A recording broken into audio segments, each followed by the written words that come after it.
നമസ്കാരം, സിറ്റി ന്യൂസിലേക്ക് സ്വാഗതം. ബാംഗ്ലൂരിൽ ഷോപ്പിംഗ് മാൾ തുടങ്ങുന്നതിനായി ചൊക്ലി സ്വദേശിയായ യുവാവ് 33 കോടി രൂപ വാങ്ങി വഞ്ചിച്ചതായി തട്ടിപ്പിന് ഇരയായ പ്രദേശവാസികൾ വാർത്താ സമ്മേളനത്തിൽ പറഞ്ഞു. ചൊക്ലി പഞ്ചായത്തിൽ 8-ാം വാർഡ് സ്വദേശിയായ മാണിക്കോത്ത് കണ്ടിയിൽ അഫ്സൽ എന്ന ആളാണ് വൻ തട്ടിപ്പ് നടത്തിയത്. പണം അടിയന്തരമായി തിരിച്ചു നൽകണമെന്നാവശ്യപ്പെട്ട് തലശ്ശേരി ACPക്ക് പരാതി നൽകിയിട്ടുണ്ടെന്നും നിക്ഷേപകർ അറിയിച്ചു. ഇത് ചൊക്കളി സ്വദേശിയായ ഒരു വ്യക്തി മാണിക്കോത്ത് കണ്ടിയിൽ ഹസൻ എന്ന ആളുടെ മകൻ അഫ്സൽ എന്ന ആള് 31 പേരിൽ നിന്നായി ഏതാണ്ട് 32 കോടിയോളം രൂപ ബാംഗ്ലൂരിൽ ഒരു ബിസിനസ് സ്ഥാപനം സ്റ്റാർട്ട് ചെയ്യാൻ വേണ്ടിയിട്ട് ഖത്തറിൽ നിന്നും നാട്ടിൽ നിന്നും പാർട്ട്ണർഷിപ്പ് വ്യവസ്ഥ എന്നുള്ള നിലയിൽ അതിൽ നല്ലൊരു എമൗണ്ട് തിരിച്ചു കിട്ടും എന്നുള്ളൊരു രീതിയിൽ വാടകയായിട്ടും മറ്റുമൊക്കെ ഇവർ ഒരു വിശ്വാസവഞ്ചന ചെയ്തു എന്ന് ഏതാണ്ട് 3 വർഷം മുമ്പ് ഇത് തുടങ്ങിയതാണ്.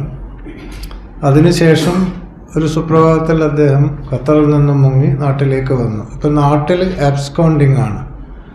ആൾ എവിടെയുണ്ട് എന്നുള്ള ഒരു കൃത്യമായ വിവരം കിട്ടുന്നില്ല. പക്ഷേ ബാംഗ്ലൂരിൽ ഇപ്പോൾ അദ്ദേഹത്തിൻ്റെ ഫാദറുടെ പേരിൽ ഒരു ബിൽഡിംഗ് ഉണ്ട്. 1.5 ലക്ഷം രൂപയോളം വാടക കിട്ടാനുണ്ട്. കൂടാതെ അവരുടെ ഫാദർ 4.5 ലക്ഷം മാസം 4.5 ലക്ഷം. അദ്ദേഹത്തിൻ്റെ ഫാദറിൻ്റെ അനുജൻ്റെ പേരിലും ബിനാമി എന്നുള്ള നിലയിൽ സ്ഥാപനങ്ങൾ സ്ഥാപിച്ചിട്ടുണ്ട്. പക്ഷേ ഈ മുടക്കിയ ആൾക്കാർക്ക് ഒന്നും കിട്ടിയിട്ടില്ല.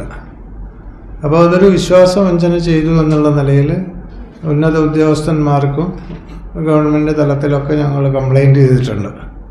ഇതിൽ പലരും പല പ്രതീക്ഷകളുടെ അടിസ്ഥാനത്തിൽ സ്വന്തം മകളുടെ കല്യാണത്തിന് മറ്റ് പല ആവശ്യങ്ങൾക്കും ആയിട്ട് വെച്ചത് ഇയാളുടെ ആ ആകർഷണീയതയിൽ ശരിക്ക് വഞ്ചിക്കപ്പെട്ടു എന്നുള്ളതാണ്.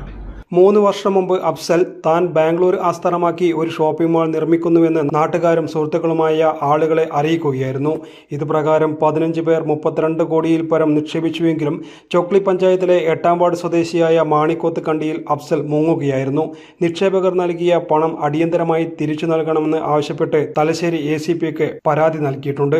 ലക്ഷങ്ങൾ നഷ്ടപ്പെട്ട പ്രവാസികരായ നിക്ഷേപകർക്ക് നീതി ലഭിക്കുന്നതിനായി ആക്ഷൻ കമ്മിറ്റി രൂപീകരിച്ചിട്ടുണ്ടെന്നും അഫ്സലിന്റെ വീടിന് മുമ്പിൽ കുത്തിയിരിപ്പ് സമരം നടത്തുമെന്നും ഭാരവാഹികൾ അറിയിച്ചു.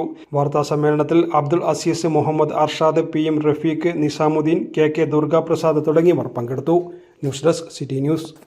കൂടുതൽ വാർത്തകൾ അറിയുവാൻ സിറ്റി ചാനൽ വാട്സ്ആപ്പ് ഗ്രൂപ്പിൽ ജോയിൻ ചെയ്യുക. ഒപ്പം YouTube ചാനൽ സന്ദർശിക്കുക. വാർത്തകളുടെ അവസാനിക്കുന്നില്ല. മറ്റൊരു വാർത്തയുമായി വീണ്ടും കാണാം. നമസ്കാരം.